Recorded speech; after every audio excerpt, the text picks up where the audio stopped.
Hi, I'm Karen MacNeil, and this is winespeed.com's People to Know, insider interviews with the most fascinating and important people in the wine business. We're here today with Merry Edwards, who is the founder of Merry Edwards Winery. Merry, thanks for being with us. Thank you for coming. Yes, and let me start out by asking, you've had a long career in wine. What is it about wine that moves you? Well, it's exciting to work with the land. You know, it's not, people think about wine as something you drink, but it's something you make from the land. You know, you plant the vineyard, you grow the vines up, you carefully tend the vines, and then you wind up with this great product. And that's the only way to do it. You can't, I mean, when I first got into winemaking, I thought, the winemaker makes the wine, but the winemaker doesn't make the wine. The land makes the wine. The French term vigneron, which is much more descriptive of the process where you actually are growing the wine from the land. So that's what's exciting to me. And you can really, the effect you can have on the wine when you farm is unbelievable. It's just, I remember when I was, first making wine without having a vineyard. And then I started having my own vineyards. And I went, this is what I have to do.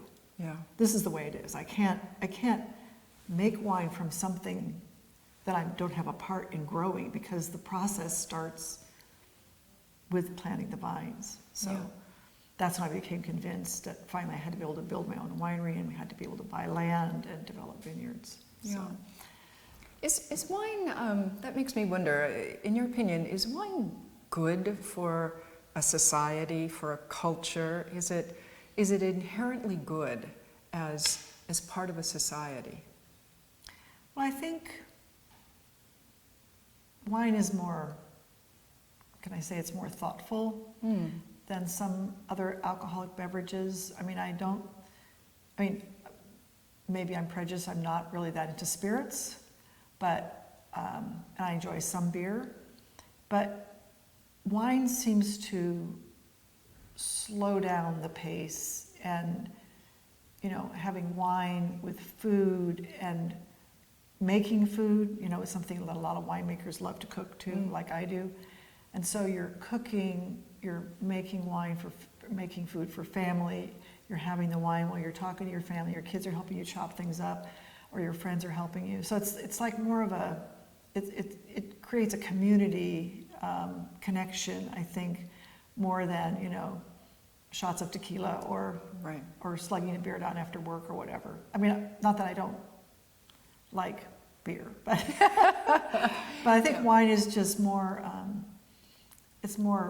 it promotes more, maybe it sounds silly, but more culture, if you will, and more thoughtfulness about relationships with people and family. Yeah.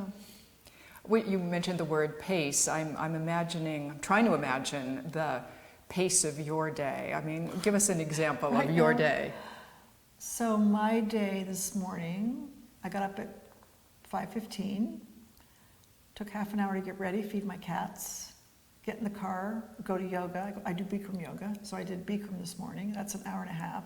Drive back, take a quick shower, come here, taste. So we're finishing our Russian River and Sonoma Coast blends, which are very complicated.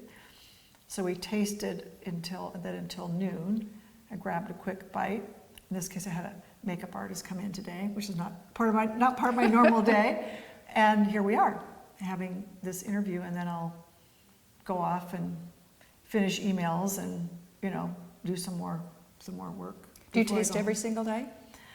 Well, I would say we probably taste, an average would be maybe 3 days a week. I mean, during harvest, we're tasting every day.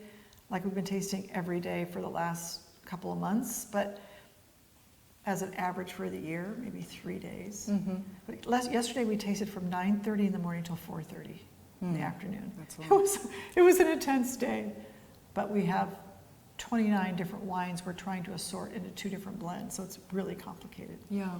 So, which is great. I mean, I love blending. That's my real, I think it's a real skill for me. Yeah. So, Now, in February 2019, you actually sold Merry Edwards Winery to Champagne Louis Roederer. Why did you so?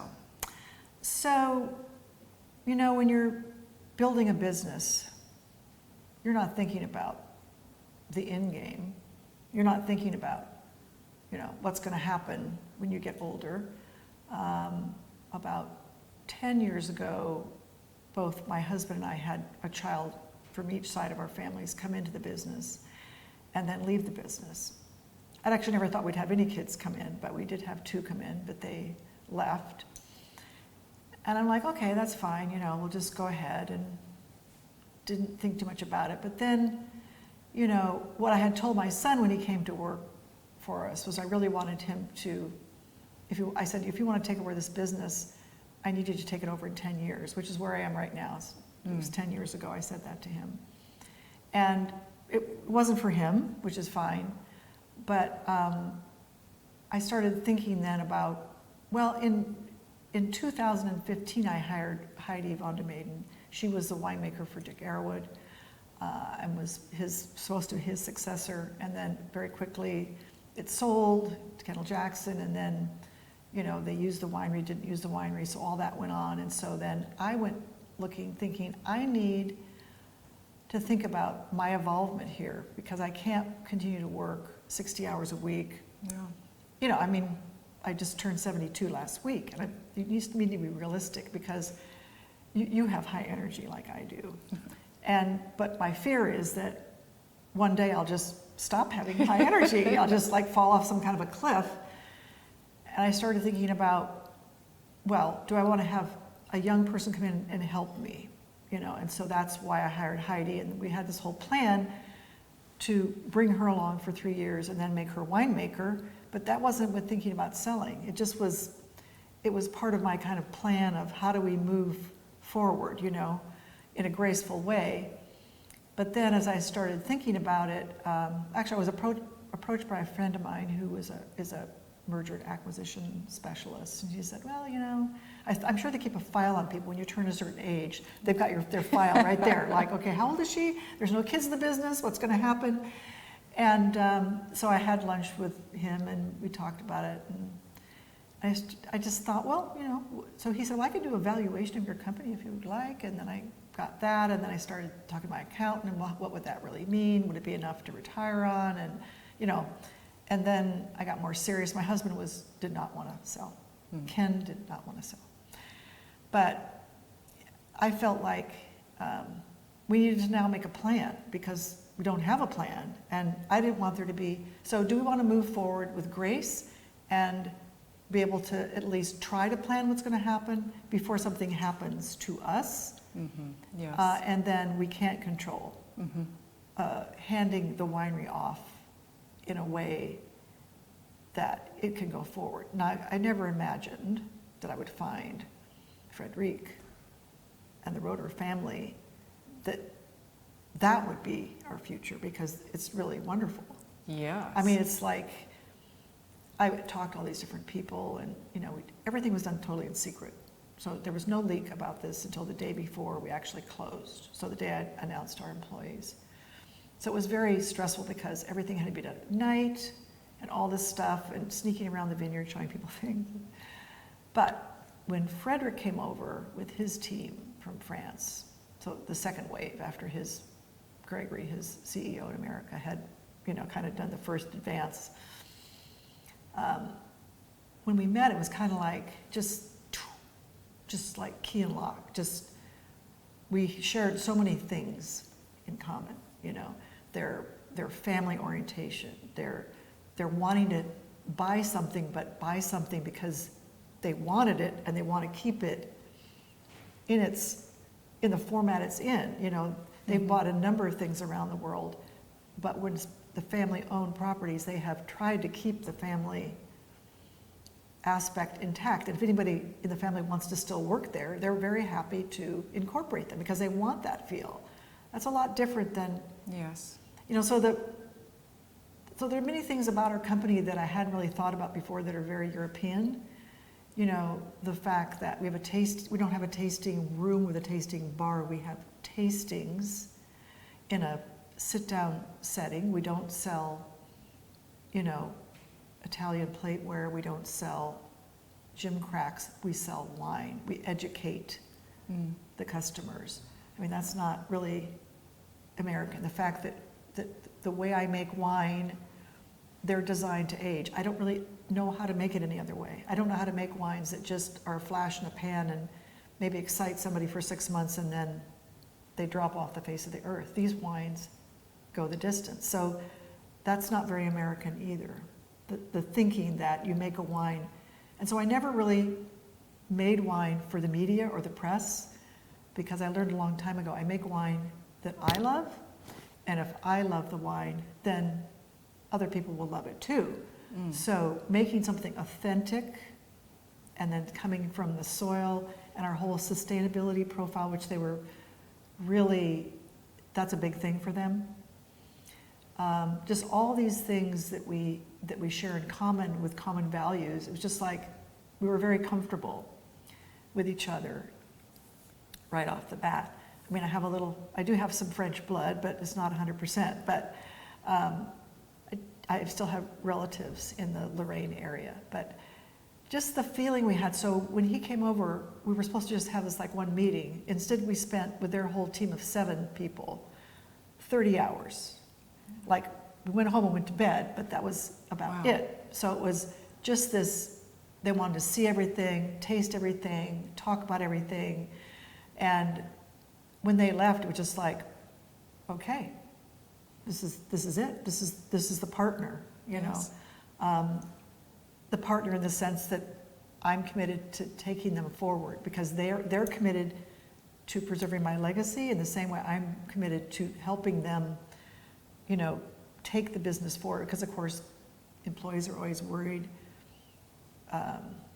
We have some leased properties, those people are worried what's going to happen. So just getting everybody comfortable with the idea that things are set. I've had a winemaker here with me now since 2015.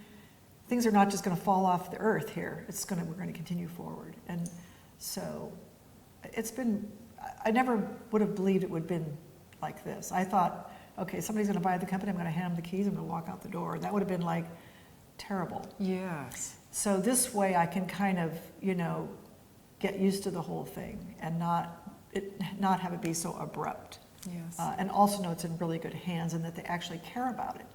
Absolutely.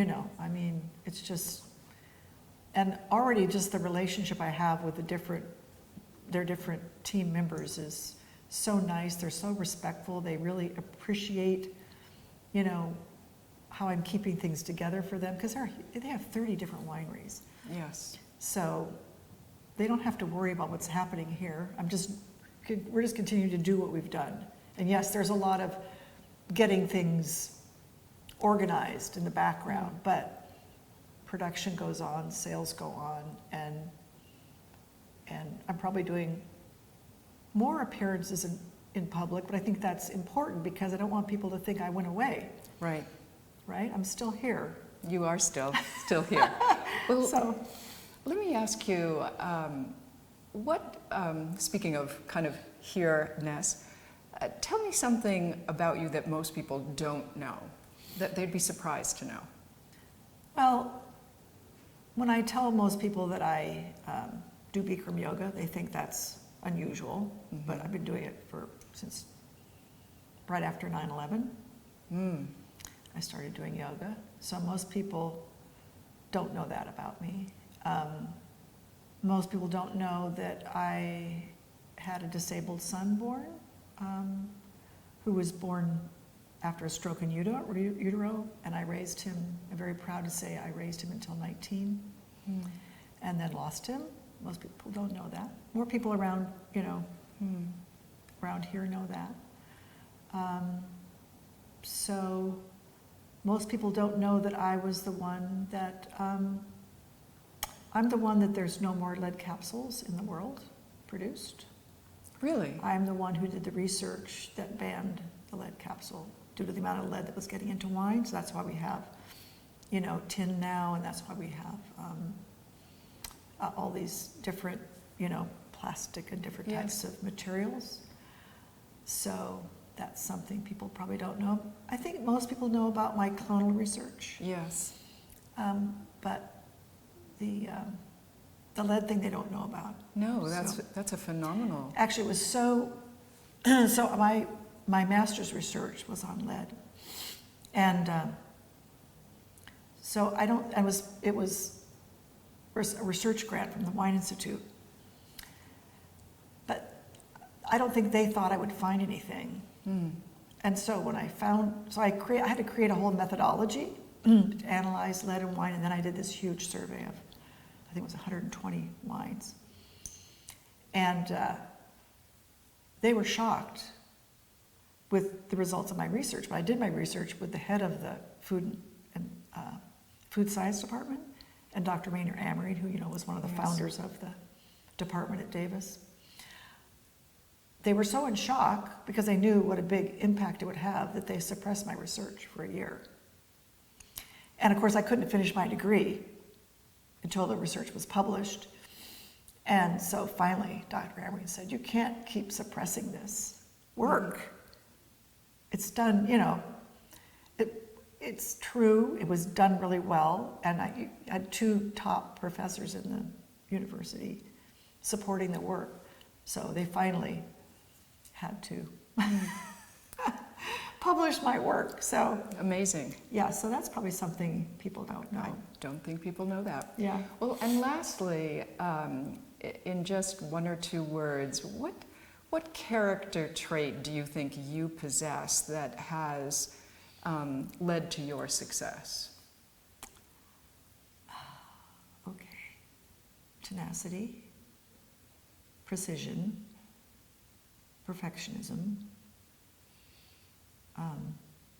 It'd have to be something about the earth. I'm a Taurus, so feet on the ground and feet in the vineyard. I don't know. That's too long. That's not 1 word or 2 words. That's all right. Thank you, Mary. Thank you. For more and on our interview with Merry Edwards, and for the complete interview, go to winespeed.com, the People to Know section. I'm Karen MacNeil.